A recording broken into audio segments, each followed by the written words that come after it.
اسلام آباد اور گرد و نواح میں پاک فوج کی تعیناتی کا عمل مکمل۔ پاک فوج کے دستے نے اسلام آباد میں سیکیورٹی ذمہ داریاں سنبھالی۔ امن و امان برقرار رکھنے کے لیے پاک آرمی کا علاقے بھر میں گشت۔ کسی بھی شرپسند کو امن و امان تابانہ کرنے کی اجازت نہیں دی جائے گی۔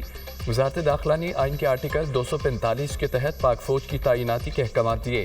پاک آرمی کو شنگھائی تعاون تنظیم اجلاس کے لیے 17 اکتوبر تک سیکیورٹی ذمہ داریاں تعینات کیا گیا۔ پولیس اور دیگر ادارے معاونت کریں گے۔ وفاقی کابینہ نے سرکولیشن سمری کے ذریعے تعیناتی کی منظوری دی۔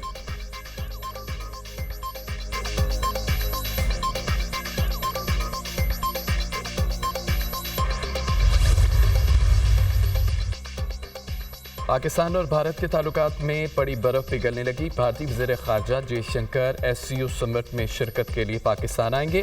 بھارتی دفتر خارجہ نے تصدیق کر دی، شنگھائی تعاون تنظیم کا اجلاس 15 اور 16 اکتوبر کو اسلام آباد میں ہوگا۔ سبرا منیب جے شنکر دورہ اسلام آباد میں بھارتی وفد کی قیادت کریں گے۔ بھارت کی کسی بھی اعلیٰ شخصیات کا 9 سال میں یہ پہلا دورہ پاکستان ہوگا۔ پاکستان نے بھارت کو SCO سربراہان سمٹ میں شرکت کے لیے دعوت نامہ بھیجا تھا۔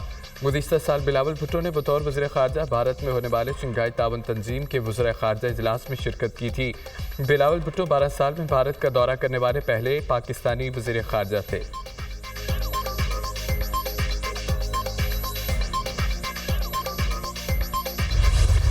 تحریک انصاف کا اسلام آباد میں احتجاج، مختلف مقامات پر پولیس اور PTI کارکنان میں جھڑپیں، وفاقی پولیس کا کریک ڈاؤن۔ ڈی چوک پہنچنے والے درجنوں کارکنوں کو گرفتار کر کے مختلف تھانوں میں بند کر دیا گیا۔ پولیس نے بانی PTI کی بہنوں علیمہ خان اور عظمیٰ خان کو بھی گرفتار کر لیا۔ دونوں بہنیں ویمن تھانے منتقل۔ فیض آباد میں پولیس اور PTI کارکن آمنے سامنے۔ ایکسپریس وے پر بھی PTI کارکنان اور پولیس کے درمیان آنکھ منچولی جاری۔ انتظامیہ کی جانب سے ایکسپریس وے کی لائٹس بند کر دی گئیں۔ موٹر وے کٹی پہاڑی کے مقام پر علی امین گنڈاپور کے قافلے اور پولیس میں تصادم۔ پولیس کی جانب سے کارکنوں کو پیش قدمی سے روکنے کی کوششیں۔ IG اسلام آباد کا ڈی چوک کا دورہ، سیکیورٹی انتظامات کا جائزہ، شرپسندوں سے آہنی ہاتھوں سے نپٹیں گے، کسی صورت قانون کی خلاف ورزی نہیں کرنے دیں گے، IG اسلام آباد کی گفتگو۔ PTI کا احتجاج، حکومت کے سخت سیکیورٹی اقدامات، ریڈ زون مکمل سیل، شہر کے داخلی راستے بند، خیبر پختونخوا اور پنجاب سے آنے والے راستوں پر بھی رکاوٹیں۔ جڑواں شہروں میں موبائل انٹرنیٹ سروس بند، ڈبل سوالی پر پابندی، تعلیمی ادارے اور میٹرو بس سروس بھی بند۔ فیض آباد انٹرچینج، مارگلہ روڈ، شنگجانی، G11 چوک، گولڑا موڑ فلائی اوور اور انڈر پاس کنٹینرز لگا کر سیل۔ احتجاج کے پیش نظر لاہور کے خارجی راستے بھی سیل۔ پولیس نے موٹر وے بابو صابو انٹرچینج، ٹھوکر نیاز بیگ اور لاہور سیالکوٹ موٹر وے پر کنٹینرز رکھ دیے۔ لاہور سے اسلام آباد جانے اور آنے والے شہریوں کو مشکلات کا سامنا۔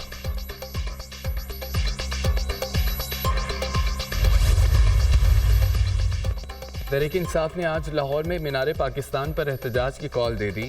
انتظامیہ احتجاج کو روکنے کے لیے متحرک، مینار پاکستان کے اطراف میں کنٹینرز پہنچا دیے گئے۔ شہر کے داخلی اور خارجی راستوں کو مکمل طور پر سیل کرنے کا فیصلہ۔ شہر کے تمام داخلی اور خارجی راستے مکمل بند رہیں گے۔ مینار پاکستان جانے والے تمام راستے بھی سیل ہوں گے، لاہور پولیس حکام۔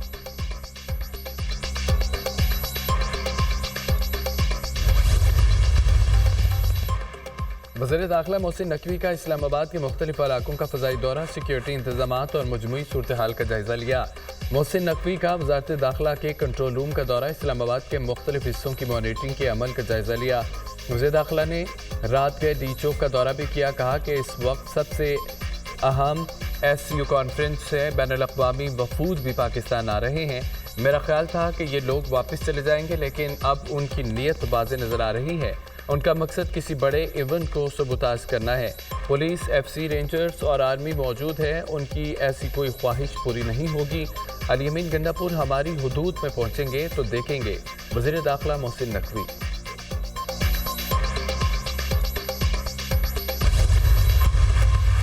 ڈی چوک ہماری منزل ہے، ہر صورت پہنچیں گے، ڈی چوک سے واپس نہیں آئیں گے، جب تک بانی PTI کا حکم نہیں ہوگا ہم آگے بڑھتے جائیں گے۔ آئین کی بحالی اور حقیقی آزادی کے لیے کوشش جاری رکھیں گے۔ علی امین گنڈاپور کا اعلان۔ پشاور ہائی کورٹ نے وزیر اعلیٰ خیبر پختونخوا کی 2 مقدمات میں 25 اکتوبر تک راہداری ضمانت منظور کر لی۔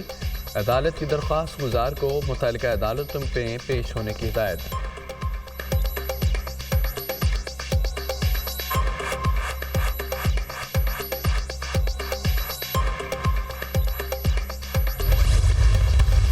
گنڈاپور اسلام آباد نہیں آئے گا. میں نے تو کہا جو ڈی چوک کی جو بات ہے نا, اچھا ڈی چوک نہیں آئے گا. ڈی چوک نہیں آئے گا. یہ ایک اتنی بڑی نااہل نکمی پن ہوگا جو میں نہیں سمجھتا اچھا کہ یہ ہو سکتا ہے, کیونکہ یہ تو آپ ان کی پلیٹ میں رول آؤٹ رکھیں. آپ کر رہے ہیں گورنر راج والے آپشن. ٹھیک ہے, دیر از نو پاسبلٹی.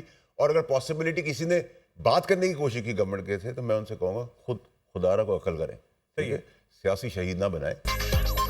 کل ہی کہہ دیا تھا کہ علی امین گنڈاپور ڈی چوک نہیں آئیں گے, کیا اسلام آباد آ کر ملک فتح کر لیں گے؟ پی ٹی آئی کو لاشیں چاہیے, اب انہیں لاشیں نہیں ملیں گی. بانی پی ٹی آئی احتجاج میں اپنے بچوں کو بلائیں. احتجاج میں عمر ایوب سمیت باقی لیڈر کدھر ہیں؟ پی ٹی آئی طوفان نہیں پانی کا بلبلہ ہے.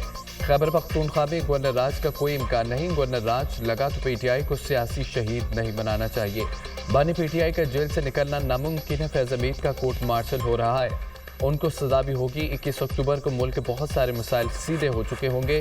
سینیٹر فیصل بوڑا کی دنیا نیوز کے پروگرام ٹو نائٹ ود سمر عباس میں گفتگو.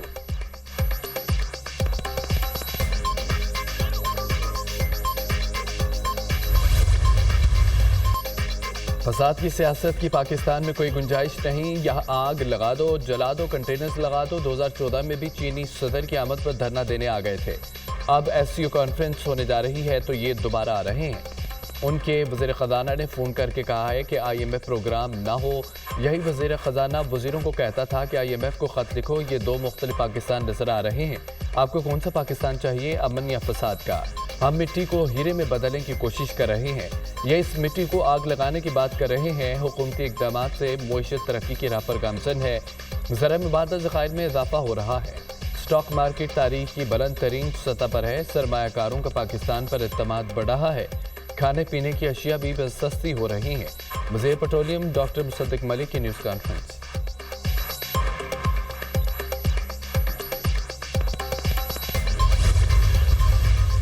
میرا تو مشورہ یہی علی امین گنڈاپور صاحب کو کہ پشاور میں جائیں, ٹرانسپورٹ کے کرائے کم کریں. ہیلتھ کے اندر دیکھیں کیا ہو سکتا ہے. صحت کے شعبے کے حوالے سے ہیلتھ بہت ضروری ہے. ایجوکیشن میں دیکھیں, ملالا یوسف زئی کے نام سے یونیورسٹی بنائیں, وہاں پہ پولیس کو نیا ایکوپمنٹ لے کے دیں.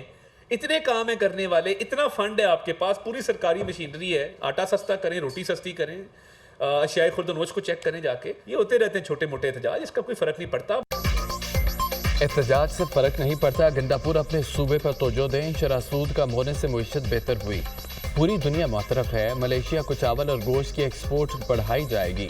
مہنگائی 6.9% پر آئی, پچھلے سال 32% پر تھی. ملک میں غیر ملکی سرمایہ کاری بڑھ رہی ہے. گنڈاپور وزیر اعلیٰ پنجاب مریم نواز سے سیکھیں کیسے مہنگائی کم کر رہی ہیں. وزیر اطلاعات عطا تارڑ کی پریس کانفرنس.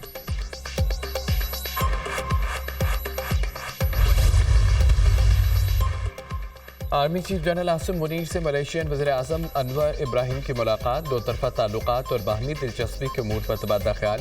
علاقائی سلامتی اور دفاعی تعاون پر بات چیت. ملیشیا کے وزیر اعظم نے دہشت گردی کے خلاف جنگ میں پاکستانی فوج کی پیشہ ورانہ مہارت کو سراہا.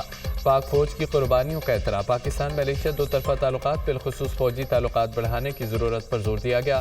انور ابراہیم نے آرمی چیف کو ملیشیا کے دورے کی دعوت دی. Army chief general Asim Munir نے دعوت پر ملیشین وزیر اعظم کا شکریہ ادا کیا. ISPR.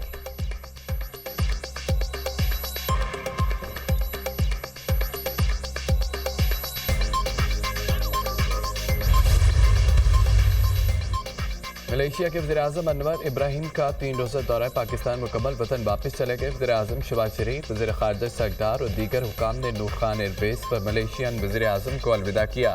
پاکستان اور ملیشیا کے مابین دیرینہ برادرانہ تعلقات ہیں جو دہائیوں پر محیط ہے. ملیشیا سے تجارت کے فروغ سے ملکی برآمدات میں اضافہ اور روزگار کے نئے مواقع پیدا ہوں گے. وزیر اعظم شہباز شریف.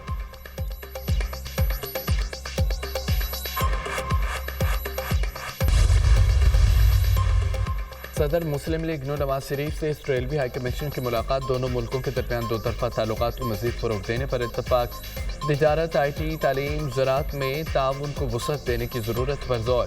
اسرائیلی ہائی کمشنر کا باہمی تعاون کو مزید فروغ دینے کی عزم کا اظہار. پاکستان اسٹریلیا پارٹنرشپ نہایت اہمیت کے حامل ہے. اسرائیلی سرمایہ کاروں کے پاکستان میں سرمایہ کاری پر مکمل معاونت کریں گے. پاکستان میں سرمایہ کاروں کی سہولت کے لیے کاروبار دوست ماحول فراہم کیا جا رہا ہے. نواز شریف کی گفتگو. پاکستان کے ساتھ تعلقات کو مزید فروغ دینے کے لیے کوشاں ہیں. اسرائیلی ہائی کمشنر.